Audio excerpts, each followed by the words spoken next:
What's more, friends, folks? It's time to close out this work week. And before we get into it, though, in James it says, "Count it a joy to be in trial and tribulation." And I believe the reason why it says that, remember, James was Jesus' half brother. It is because you are a threat to the devil by the Lord working through you. So if you're in a trial and a tribulation, it's because you have on your helmet of salvation. Your breastplate of righteousness, the spirit of truth to gird your waist, the gospel to shod your feet, taking up the Bible in your heart, which is the sword of the Spirit, and the shield of faith to quench every fire, darts, and arrows from the evil ones. So all that being said, this one is called In Your Trials. Today is July 29th, 2022. We have Job 122, what a warrior Job was. In all of this, Job did not sin by charging God with wrongdoing. And once again, love overlooks all wrongs. And then we have Henry Ward Beecher. It is trial that proves one thing weak and another strong. That's a good introduction. In word, when adversity strikes, our true spiritual maturity comes to the surface. Many of us can play the game of godliness, appearing to be mature while undisciplined attitudes rage within. But when adversity hits, all is exposed. Our true feelings about God come out in the question we ask and the actions we take. Job was a genuine saint. His faith surpassed that of all others of his time.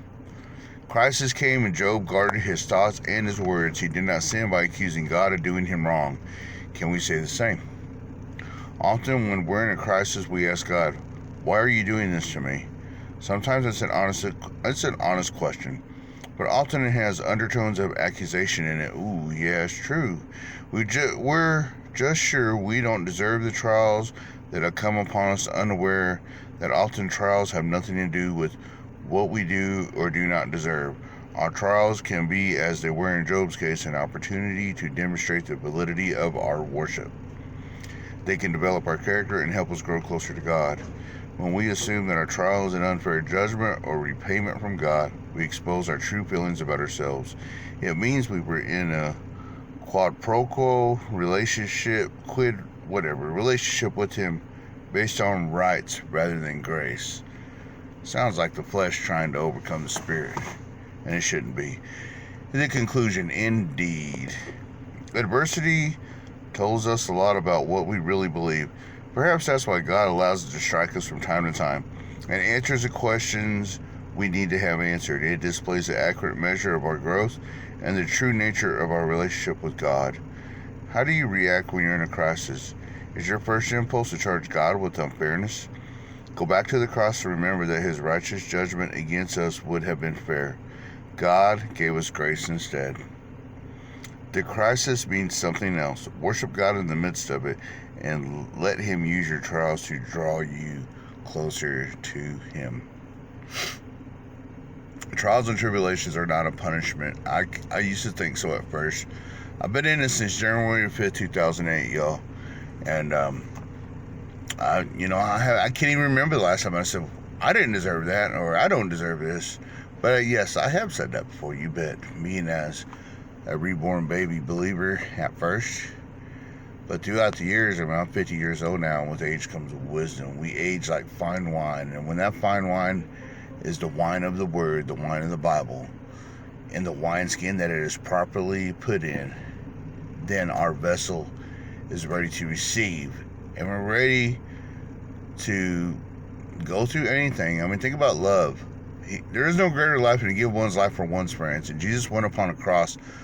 He died our criminal's death upon a cross of Calvary so that you and I could be set free from the bondages that will pull us to hell, from the foolish living that will send us to hell. He saved us if we just accept Him.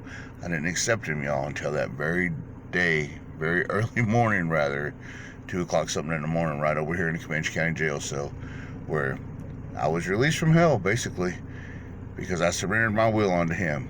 And did I deserve that? Honestly, I will tell you, I deserved every day that I had in jail. And there were some days that I had to stay in there extra long because of some discrepancies with the law. I didn't deserve that, but I reflected more of the Lord's word being in there, and more people heard the word that were prisoners in there. But the word that I left them was, you don't have to be a prisoner of the Lord. He's not looking for prisoners. He is looking for servants, and you can be one. But it's up to you. What are we going to choose? It's either heaven or hell. As for me and my house, we serve the Lord. So we know that when these trials and tribulations come, jump for joy. If you got no joy, you got no strength. But if you got joy, you got strength. And I thank you for taking my wife home. And that's the hardest joy that I've ever had. But it burns a different fire and tap it on my heart, y'all. So be blessed today in your journey.